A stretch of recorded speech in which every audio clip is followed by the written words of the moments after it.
the country will come back. It'll go through a big recession and everything, but it'll come back, and it's coming back. So don't ever worry about America. It'll tell you, you're in the right place. The lessons are that people will continue to make the same mistakes they've made. Humans, it doesn't correlate to IQ particularly. When they get greedy, and we had this huge bubble in the most important asset the American public has, housing. So you had a huge bubble in something that you could borrow heavily against. So you could run a margin account effect on a house instead of stocks, and the conditions got very lax. And so when that bubble popped, but people came into that gradually. When they get fearful, it happens all at once. When people get scared, they all want to leave at one time. And we had them all want to leave at one time, and that'll happen again. It'll happen with a different set of circumstances, but the human animal will keep behaving pretty much the way it has in the past. So we will have periodic recessions. We'll have an occasional panic, which all recessions don't come from panics. But the good news is, if you look at the 20th century, in the 20th century, we had 2 world wars. We had the Great Depression, we had the flu epidemic, we had the Cold War, we had the atom bomb, you name it. The Dow Jones average went from 66 to 11,400 at various times. America works. And when I bought my first stock when I was 11, that was in the spring of 1942. And that was a couple months after Pearl Harbor. And we were getting clobbered in the Pacific at Corregidor and Bataan. The Death March of Bataan. And in the European theater, the Blitz of England was on, and the Dow was at about 100. But just look at where we are now. The country really works. The trick is, it seems to me, the obligation of a society as prosperous as ours is to figure out how nobody gets left too far behind. Right. You will have periodic recessions, and you will have an occasional panic brought on by something that who knows where it comes from. And the thing to remember at that time, I wrote an op-ed piece in the New York Times in the fall of 2008, and I said, the country will come back. It'll go through a big recession and everything, but it'll come back, and it's coming back. So don't ever worry about America. It'll tell you, you're in the right place. The most important thing is to be able to define which ones you can come to an intelligent decision on and which ones are beyond your capacity to evaluate. You don't have to be right about thousands and thousands and thousands of companies. You only have to be right about a couple. I met Bill Gates on July 5th, 1991. We were out in Seattle, and Bill said, "You've got to have a computer." And I said, "Why?" And he said, "You can do your income tax on it." I said, "I don't have any income. Berkshire doesn't pay a dividend." He said, "Well, you can keep track of your portfolio." And I said, "I only have one stock." I said, and he says, "It's going to change everything." And I said, "Well, will it change whether people chew gum?" And he said, "Well, probably not." And I said, "Well, will it change what kind of gum they chew?" And not. And I said, "Well, then I'll stick to chewing gum and you stick to computers." I don't have to understand all kinds of business. There's all kinds of business I don't understand. But there's thousands of opportunities there. I did understand the Bank of America. I'm able to do that. I'm able to understand some given percentage. But Ted Williams wrote a book called The Science of Hitting. And in The Science of Hitting, he's got a diagram, shows him at the plate. And he's got the strike zone divided into 77 squares, each the size of a baseball. And he says, if I only swing at pitches in my sweet zone, which he shows there, and he has what his batting average would be, which is 400. If he had to swing at low outside pitches, but still in the strike zone, his average would be 230. He said the most important thing in hitting is waiting for the right pitch. Now, he was at a disadvantage because if the count was 0-2 or 1-2 or so on, even if that ball was down where he was only going to bat 230, he had to swing at it. In investing, there's no called strikes. People can throw Microsoft at me and, you name it, any stock, General Motors, and I don't have to swing. And nobody's going to call me out on called strikes. I only get a strike called if I swing at a pitch and miss. So I can wait there and look at thousands of companies day after day. And only when I see something I understand and when I like the price at which it's selling, then if I swing, if I hit it, fine. If I miss it, it's a strike. But it's an enormously advantageous game. And it's a terrible mistake to think you have to have an opinion on everything. You only have to have an opinion on a few things. In fact, I've told students, if when they got out of school, they got a punch card with 20 punches on it, and that's all the investment decisions they got to make in their entire life, they would get very rich because they would think very hard about each one. And you don't need 20 right decisions to get very rich. 4 or 5 will probably do it over time. So I don't worry too much about the things I don't understand. If you understand some of these businesses that are coming along and can spot things if you can spot on Amazon, for example, it's a tremendous accomplishment what Jeff Bezos has done. And I tip my hat to him. He's a wonderful businessman. He's a good guy too. But could I have anticipated that he would be the success and 10 others wouldn't be? I'm not good enough to do that. But fortunately, I don't have to. I don't have to form an opinion on Amazon. And I did form an opinion on the Bank of America, and I formed an opinion on Coca-Cola. Coca-Cola's been around since 1886. There's 1.8 billion 8-ounce servings of Coca-Cola products sold every day. Now, if you take 1 penny and get 1 penny extra, that's $18 million a day. And 18 million times 365 is 7 billion, 3 less 730 billion, or $6,570 million.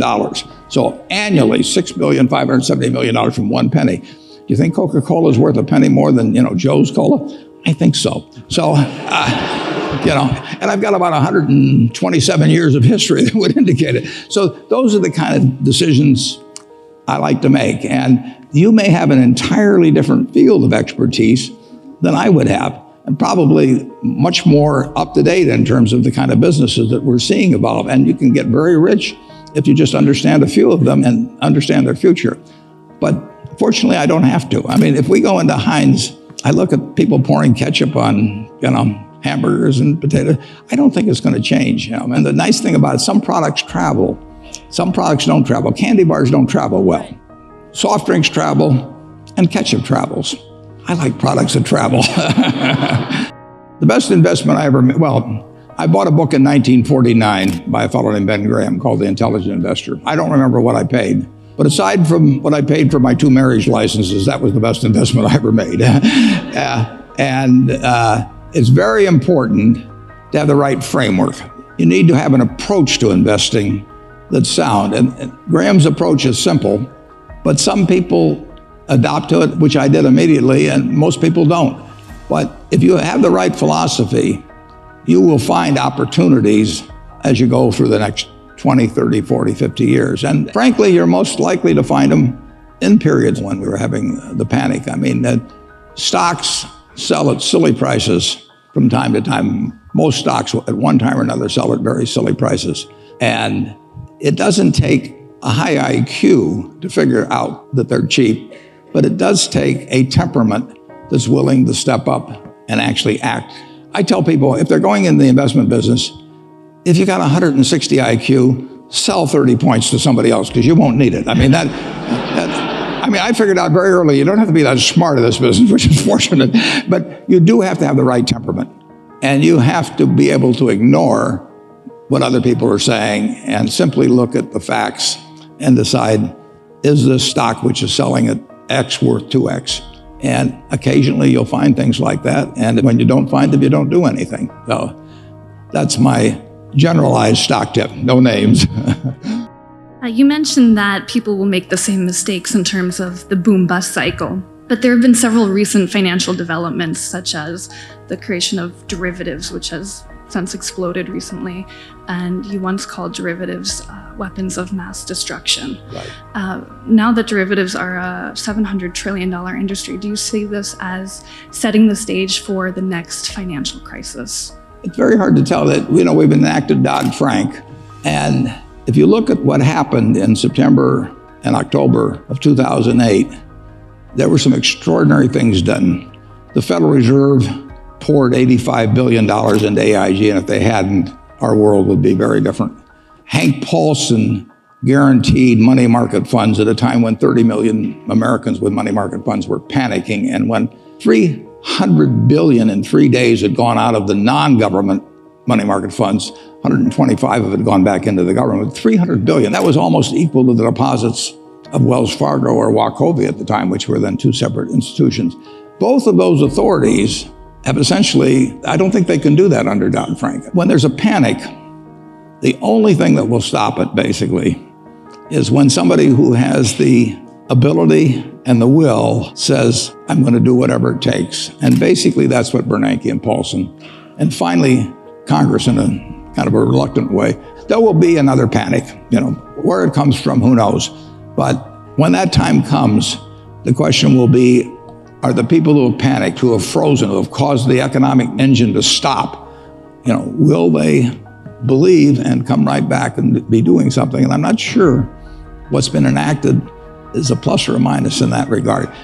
Regardless, the country will come through, but it's very hard to write regulations that will keep people from acting foolishly, particularly when acting foolishly has been proven very profitable over the preceding few years. It's just the way it works. Humans, they all think they're Cinderella at the ball, and they think, as the night goes along, the music gets better and the drinks flow and everything, they all think they're going to leave at 2 minutes to 12.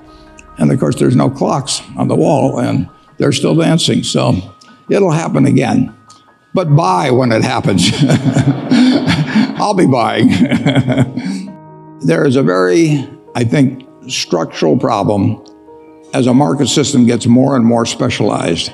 If you go back to an agrarian society like we had a couple hundred years ago with most people working on a farm, most people fit most job requirements. I mean, as the world has become more and more specialized, I think we keep moving away from that. So a market system will not pay well for a significant percentage of society. They aren't needed to keep GDP itself going up and people at the top. And I think government has to address that.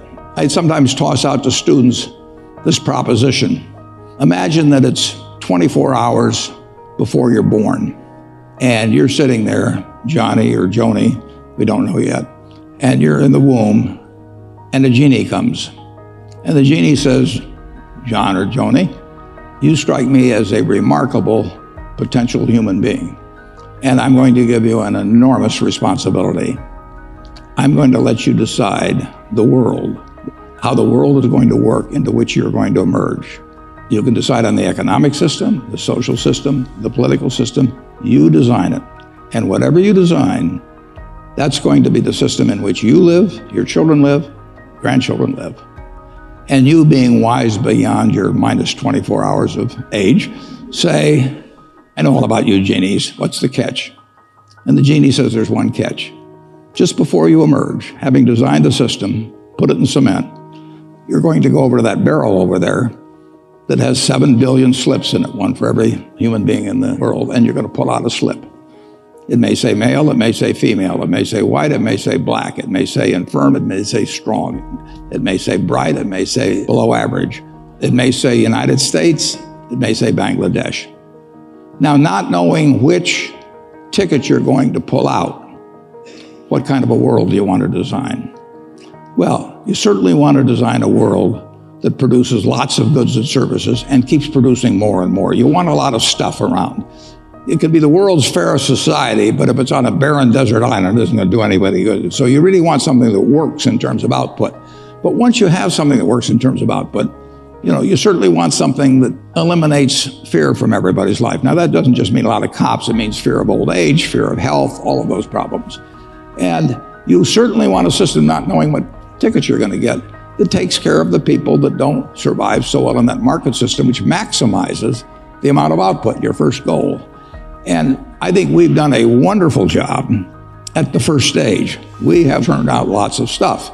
We have not thought as much, although we've thought a fair amount. I mean, when Social Security came in and all of that, I mean, this country has developed in terms of thinking about how a rich family should behave.